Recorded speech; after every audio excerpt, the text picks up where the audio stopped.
As Prime Minister Vajpayee had once said, you can choose your friends, but you can't choose your neighbors.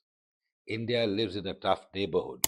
And I think, uh, being the largest country in the neighborhood, we loom large with respect to our smaller neighbors. So I think there are ebbs and flows. Sometimes things work the way you want them to work, and sometimes they don't. So I would not characterize the neighborhood as necessarily hostile, but perhaps in some countries, governments are less friendly towards us.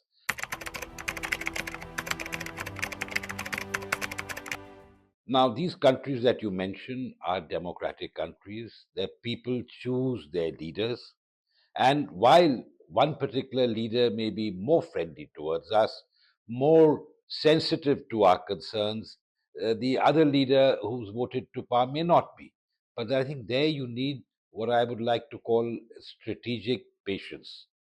In Maldives, you mentioned Maldives. You recall last year when President Muizu had come to power, things were not looking very good for India. But just now, just a week ago, our external affairs minister was in Maldives. He was received extremely well, and India Maldives relationships is looking up. So I think there are, as I said, ebbs and flows. Uh, we need to be able to judge the situation, react accordingly with proportion.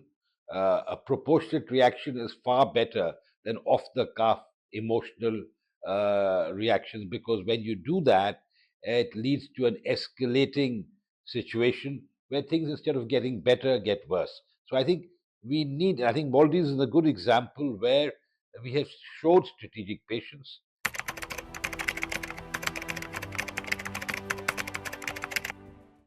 As far as Sri Lanka is concerned, uh, there was this feeling, and there still is, I suppose, that China had made huge inroads at India's cost in Sri Lanka. Now, let's put it in context. When the Chinese were basically investing in Sri Lanka, the Indian economy was still on its way up. We just didn't have the deep pockets, and still don't, that China has. But don't forget, what has Chinese investments led to? If you take an example, for instance, the Hambantota port, at over 1.1, $1.2 billion, with a rate of interest of 6.3%, they had plunged Sri Lanka into debt. That's just one project. They had the Norcha Cholai uh, thermal power project, the Matala airport, where no airplanes land.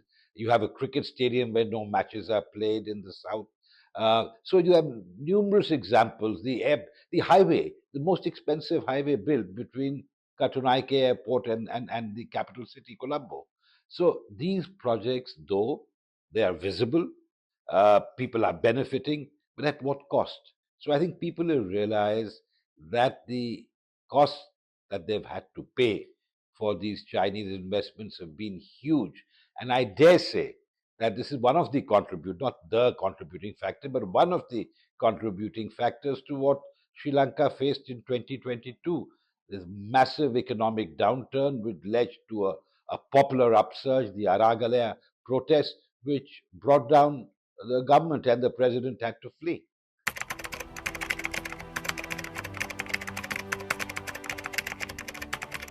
We need to work with whoever the people choose, whoever the people elect. As I see it now, there are 39 presidential candidates. The elections are barely a month away, on the 21st of September.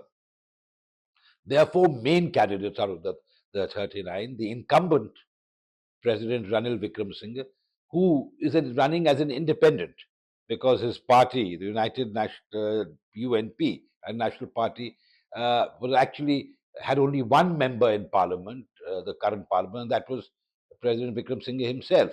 So it's a very different situation from what previous elections looked like. There is no one clear favorite, though the incumbent has been able to rally support. Uh, the one dark horse, Mr. Anurag Dissanayake, the head of the JVP. The JVP was a far left nationalist party, socialist party, that was involved in the protests in 2022 to some extent, and has led armed insurrections against the Sri Lankan state in the past. But Mr. Dissanayake is one candidate that you cannot write off. Uh, till a month or two ago, from the polls whatever little polls that were being carried out, he seemed to be the front runner. Now, of course, things have changed. And just recently, Mr. Namal Rajapaksa, the son of the former President Mahinda Rajapaksa, has thrown his hat in the ring. So it has made this contest extremely interesting. And not to forget the candidate who lost last time, Mr.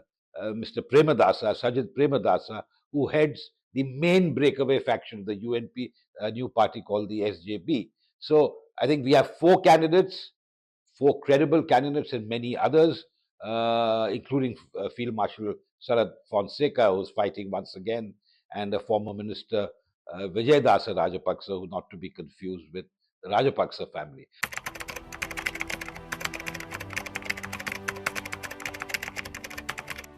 Not anymore, not certainly not now. Well, the reason being that in 2022, and it's even before 2022, just to give you an idea that India's total commitment in terms of assistance, economic assistance to Sri Lanka, development cooperation, both soft loans and grants, it's to the tune of almost $8 billion. And $600 million are grants, pure grants. In 2022 alone, when Sri Lanka faced this existential crisis, economic crisis, India assisted with the Indian assistance amounted to $4 billion.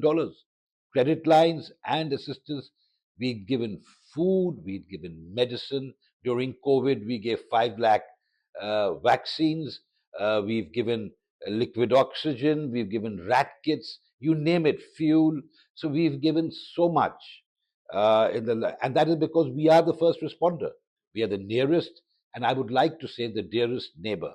So I think perceptions have changed a lot, and India is certainly counted as one of the closest neighbors and friends of Sri Lanka.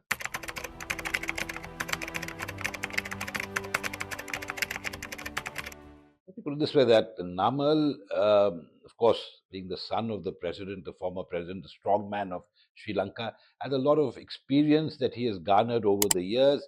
He has been a minister, he's been an MP in the past. So he comes with experience, not as much as some of his opponents who have far greater experience. Certainly, the name Rajapaksa, now we have to wait and see. Normally, the name Rajapaksa would have been a great asset to win an election. But after what happened in 2022, nobody knows whether the Rajapaksa name is going to be an asset or a liability.